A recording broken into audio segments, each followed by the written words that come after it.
total yung naipon namin for today's video. Okay, ready? Get set, go. Hi guys! May supply. Okay, 1, 2, 3, go. Hi guys!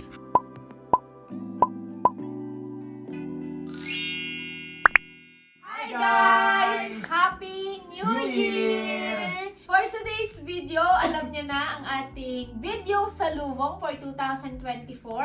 Magbubukas tayo ng Alkansya! Today's video is very special dahil first time lang namin makakasama ang aming bagets sa aming pagbubukas ng Alkansya.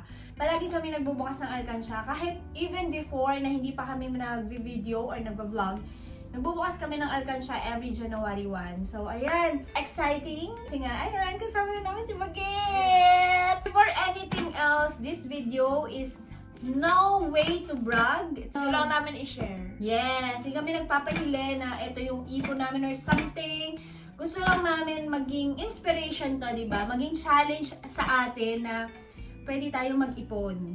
Anyway, itong ano namin, itong mga naipon namin, hindi naman ito yung mismong savings namin. Ito yung mga naipon namin sa sukli-sukli lang, di ba? Tapos nilalagay lang namin dito sa Alkansya. Part-time mo? Yes, part-time.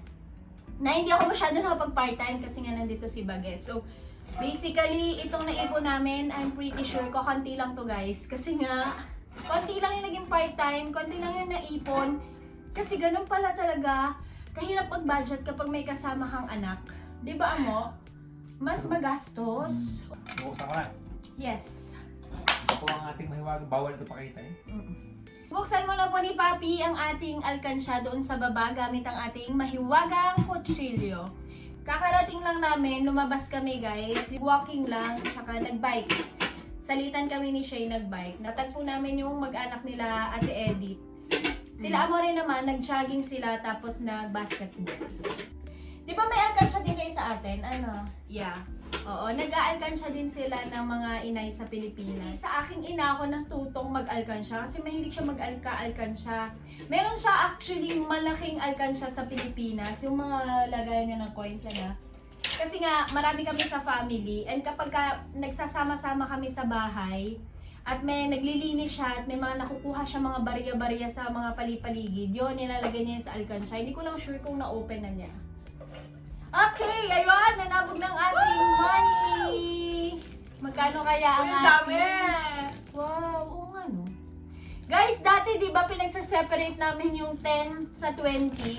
Hindi na carry boom boom. May nasimulan kaming 20 alkansya doon pero hindi namin nagampanan. Simulan na natin buksan. And as usual, ay balot pa rin siya sa straw. Mukhang kukunti ngayon na. Mukhang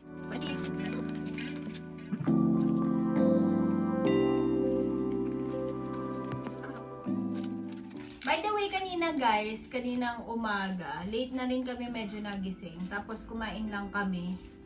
And nagsulat kami ng mga New Year's resolution. Yes. Nag-open forum kaming tatlo.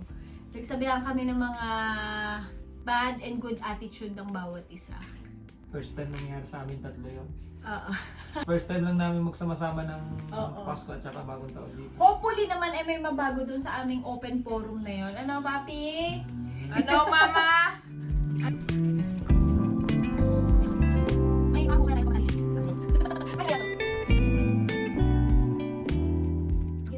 Kung sa Pilipinas ako, ang gamit ko nun ay yung kawayan na may butas. Ay, oo. Di ba binubukbok ko yun? Kaya kailangan na Nilalagay mo sa straw talaga. Doon ko to na natutunan. Ito ha. Kasi yung loob ng kawayan eh, binubukbok ko yun eh. Oo, kasi kahoy yun. Kaya nilalagyan ko ng straw. Ayaw. Sa school, doon nila namin. Nalagay sa straw. Pagka kami nag-pahulugan, yung sa mga kitid movement. Ah. Hindi mga yung mga kitid movement. Kung magkano yung maipon mo, yun sa'yo. Ay, ganun. Nakasulat mo Nakasulat sa nilagay mo. Tawag sa amin ay kitid Okay. movement. Kaya ikaw, Shay, kailangan pag uwi mo sa Pilipinas, hindi mo nakasama si mama at si papa, Hindi ganito ka. make sure na magtitipid ka din. Yung mga tira mo sa school, Yun, baon. oo. Kahit Kahit 5 pesos 5 lang pesos yan. araw-araw, Kahit 10 budget pesos ka. lang yan. Malaking bagay Matuto yan. kaming Diba? tipid. Hanggat maaga pa lang, maalam ka ng mag-save ng money. At saka yung, halimbawa, may mga emergency na gastusin ka na hindi mo na kailangan humingi. Oo, papili ng Oo, project. Ganun. O halimbawa, may gusto kang bilhin na pag-iipunan mo. Oo, di ba? Understood? Di ba? Meron naman kami talagang savings na, as in savings na ipon.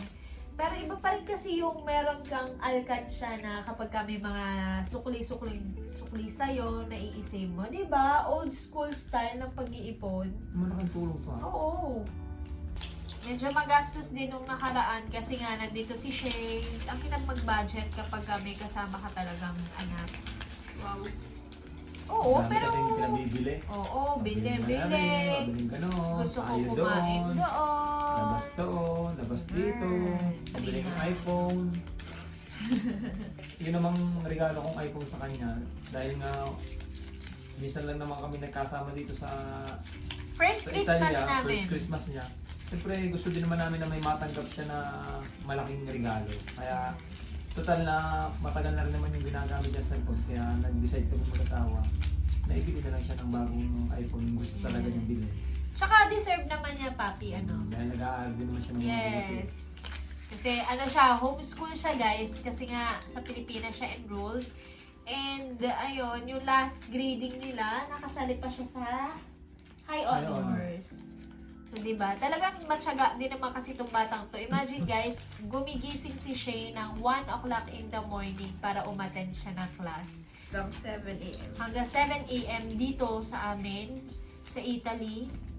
Tapos, saka pa siya tutulog guys. Gigising siya ng 1 o'clock para naman magpa-assist sa kanyang tutor, private tutor. So, grabe talaga yung sacrifice niya. Kaya naman, deserve niya na mabilhan ng iPhone, ang gusto niya.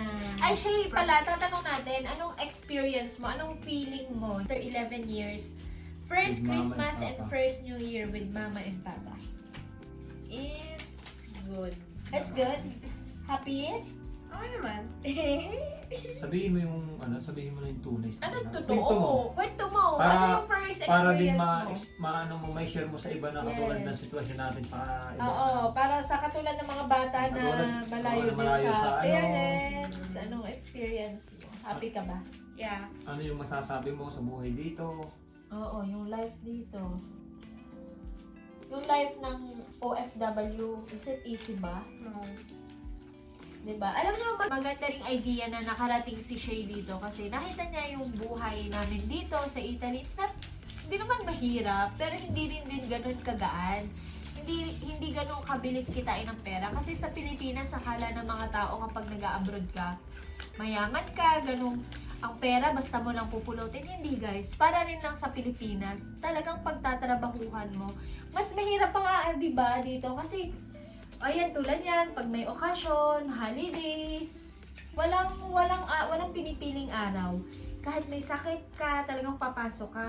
Kaya, ayan, at least na-witness ni Shay kung gaano kahirap ang kumita ng pera para pag uwi nga ng Pilipinas, di ba? Alam mo na kung ano mo gagastusin yung pera mo, ano? Kaya dapat mag-aaral ka ng mabuti. Kaya aaral ka para mo hindi ka mapagaya sa amin. sa mama at sa papa.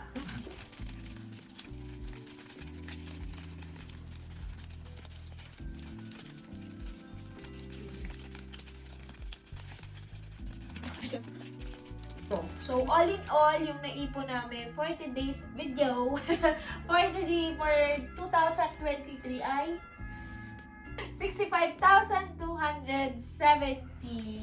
Yay! Not bad. Good job, guys.